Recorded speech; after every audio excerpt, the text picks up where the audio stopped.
ఈ ప్రభుత్వాలు చేసినటువంటి సార్ ఇది కంట్రోలర్ అండ్ ఆడిటర్ జనరల్ నివేదిక సార్. ఇది సార్ ఇందులో తెలంగాణ రాష్ట్ర ప్రభుత్వం గత ప్రభుత్వం ప్లస్ ఇప్పుడు కూడా సార్ కొనసాగుతా ఉంది. అది ఆడబిడ్డలు సార్ హై స్కూళ్ళలో చదివేటువంటి ఆడబిడ్డలకు శానిటరీ ప్యాడ్స్ ఇస్తారు సార్.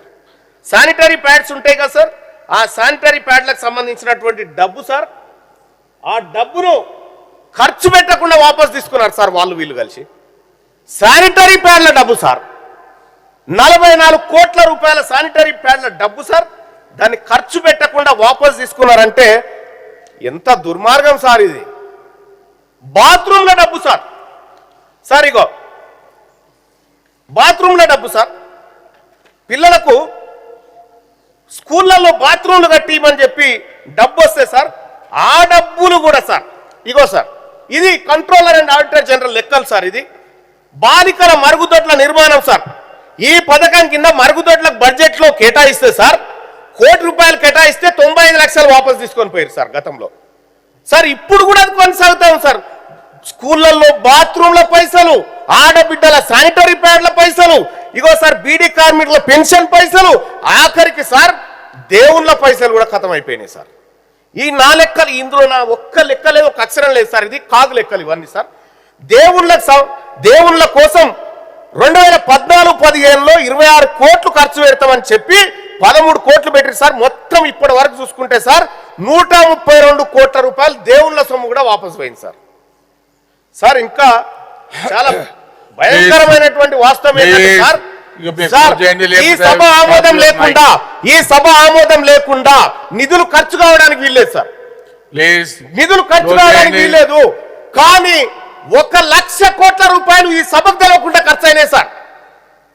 1,00,000 కోట్ల రూపాయలు ఈ సభకు తెలవకుండా ఖర్చు అయినాయి. దాని మీద ఎంక్వైరీ జరగాలి సార్. నేను దానికి సంబంధించినటువంటి ఆధారాలు ఇస్తాను సార్. సార్ ఇంకా కంక్లూడ్ చేయండి సార్. కంక్లూడ్ చేస్తాను సార్.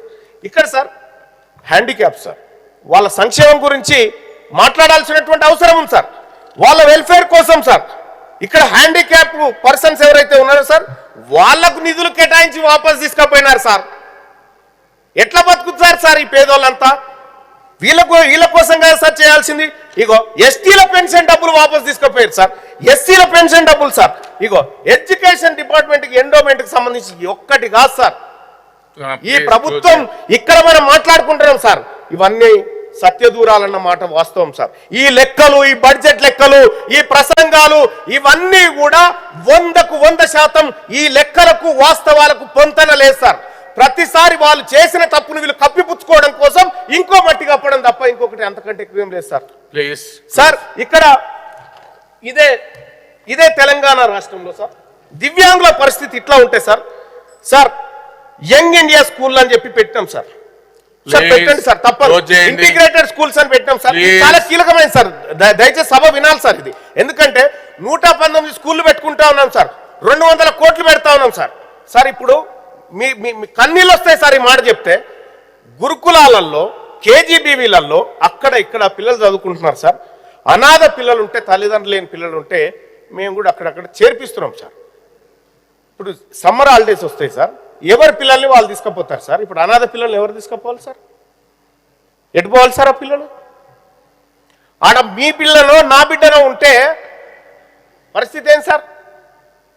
వాళ్ళకి ఇంకా ఏం లేదు సార్ వాళ్ళకి.